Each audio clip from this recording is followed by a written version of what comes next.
Good news from COVID-19. That makes a nice change, doesn't it? We have been recording lower COVID-19 infections. It's prompted the president to move the country to adjusted level lockdown 2. So, Virologist Barry Schoub joining us to help us understand what we've gotten right. Barry, good morning to you. So what have we gotten right? So I'm asking so we don't get it wrong again. Good morning, Gareth. Yeah. Look, I think this is really part of a natural pattern. You know, these epidemics, and I say these, not COVID is not the only one, do come in waves, and they come in a sort of a cyclical periodicity. You know, I guess it's about 95 to 100 days, we get a wave. This is what we had in our first wave, our second wave, and our third wave. The waves themselves also seem to, the first and the second wave, have a certain kind of periodicity of about 75 days. But the third wave was an exception because it seemed to be a bit more prolonged. But I think the basic thing is that there is a pattern to it. And we're now coming out of the third wave. And of course, we're anticipating a fourth wave. Hopefully, it'll be a much, much lower wave in terms of intensity. But we will get a fourth wave, also coming in a sort of a kind of periodicity of about anything from about 100 days, 120 days. Can't be too accurate about predicting. I understand, but one of the questions that has to be asked as well is, so we are moving out the third wave at the moment, but also vaccinations have gone up. Is there a correlation between those two? I don't think that the vaccinations per se would determine the waves themselves.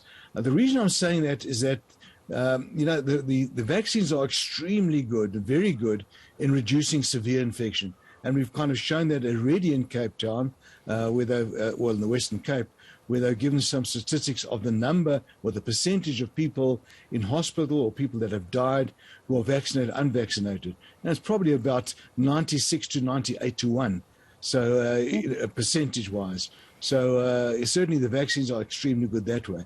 But in terms of reducing infection, reducing mild disease, not quite as good.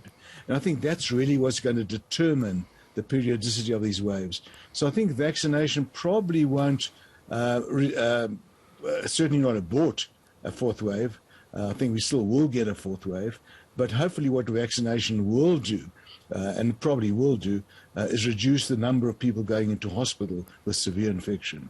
And that's the main aim of vaccination at the moment. Of course it is. Prof, just help me understand, time slightly against us. Forgive me if you can, but we spoke about it in our top stories this morning. The COVID-19 positivity rate, 8.4%. For viewers who might not understand what that is, what does that mean? Okay, basically what it means is that the percentage of specimens which get tested for COVID which are positive. In other words, if we're in the middle of a wave, in the high intensity of a wave, the percentage of specimens which are taken from people to diagnose COVID will be much higher, be 30, 40, maybe even 50%. And when we come out of a wave, the number of specimens we get tested, the percentage goes down. And that's quite a good parameter of what's happening in terms of the epidemic, in terms of the intensity of the epidemic. Last minute I have with you, Prof. Do you think it was a good idea to come into level 2? Did we jump the gun? I don't think so. You know, we've come out of certain Gauteng. We certainly come out of the third wave. The other provinces are also following suit. Western Cape and KZN are not quite yet there, but they are coming out of it. So I think it's always the balancing act. You know, there are people's livelihoods, there's the economy, and we can't ignore that. So I think on the balance, it probably was a good decision. Well, as always, what a pleasure to have you on eNCA joining us to help unpack why the numbers are coming down. It's good news. We've got to keep the numbers coming down. Virologist Professor Barry Schoub.